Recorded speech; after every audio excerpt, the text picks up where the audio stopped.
rub shoulders with all the greatest NATO programmers there are in the world.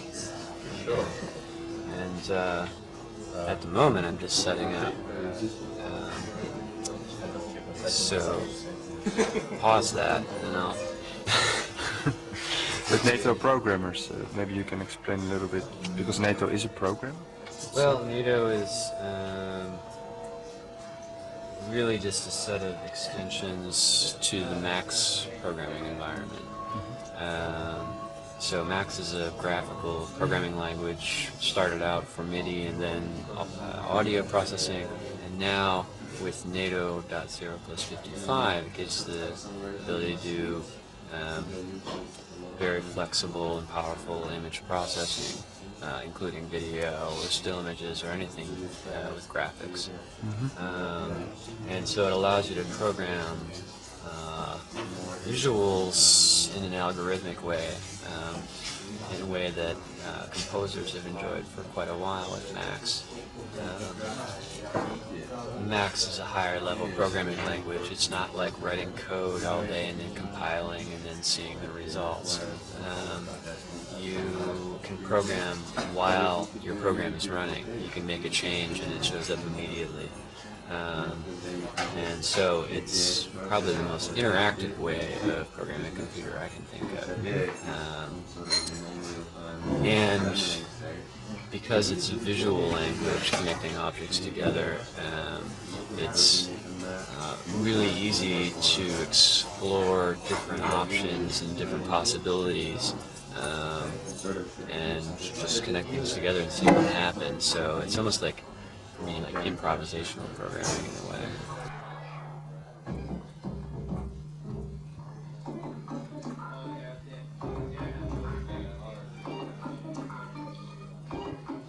And it's built around the concept of a hardware video mixer,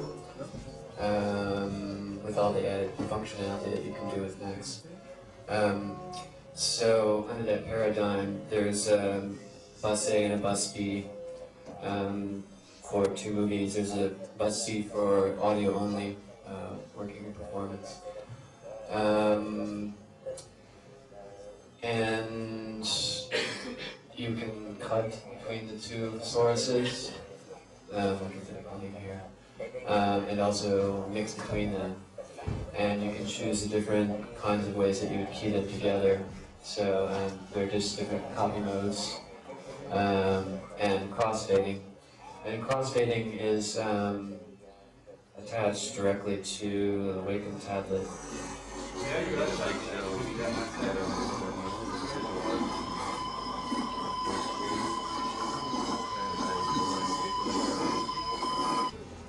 And then down here are all the output channels with a bunch of effects that I use a lot. And each output channel you can route one of the 5 input channels to it, and then adjust the copy mode per output channel for the final collage.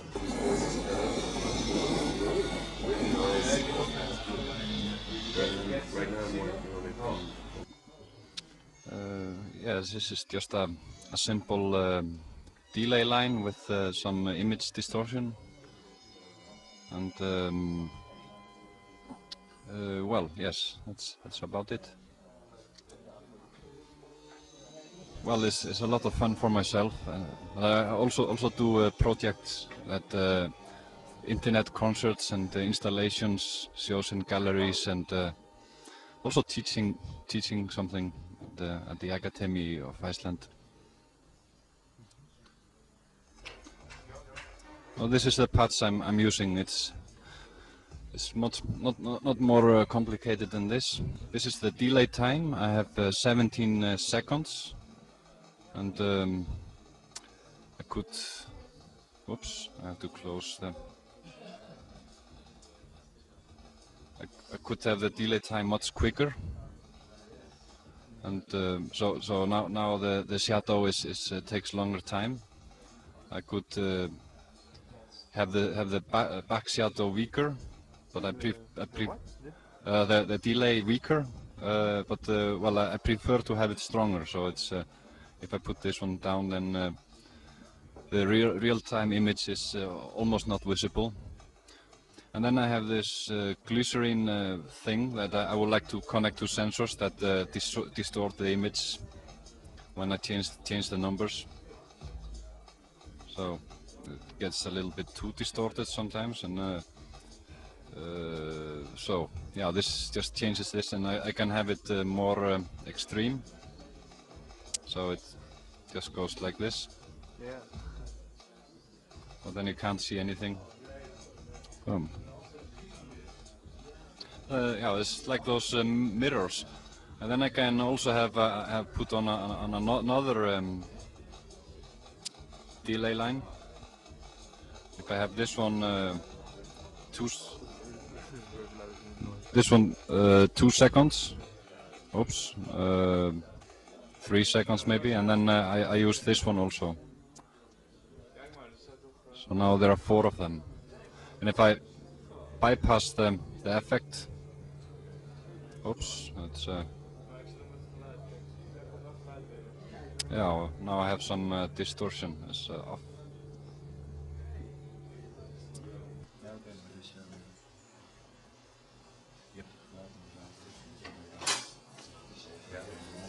Okay, I want to show you just a short documentation from theater performance I've been working with using Nato,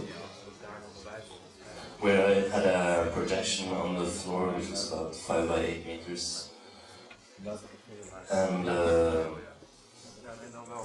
was sort of improvisational theater all the time, so it was mixed in working with really simple graphic elements using the PowerPoint.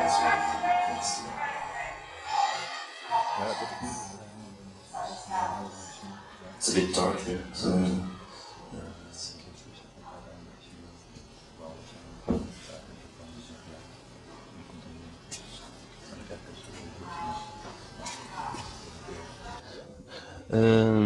this is a patch I'm working with the live input.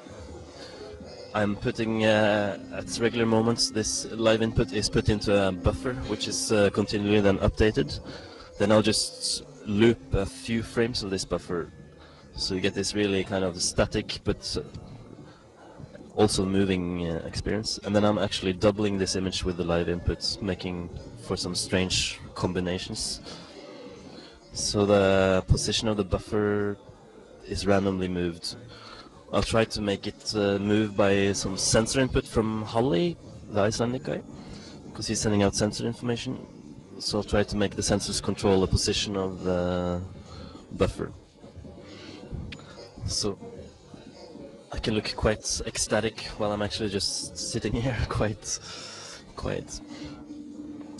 I've used this patch, a version of this patch for some installation work, and people, the audience, get really into playing because they just start moving around and seeing their own motions getting chopped up and mixed together, which is kind of a nice thing.